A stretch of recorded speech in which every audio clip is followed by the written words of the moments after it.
Olá pessoal, tudo bem com vocês? Sejam muito bem-vindos ao canal Relembrando Músicas. Deixe o seu like, seu comentário, se inscreva e veja outros conteúdos aqui no canal.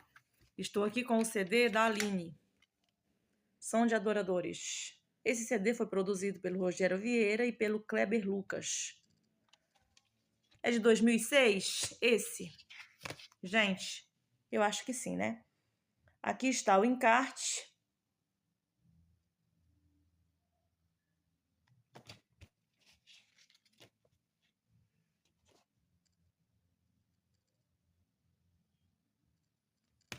Aline Barros.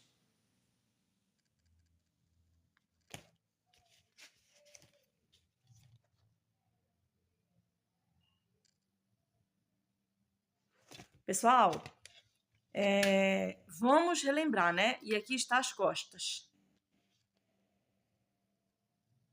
Pela MK, tá? Esse CD aqui da Aline Barros.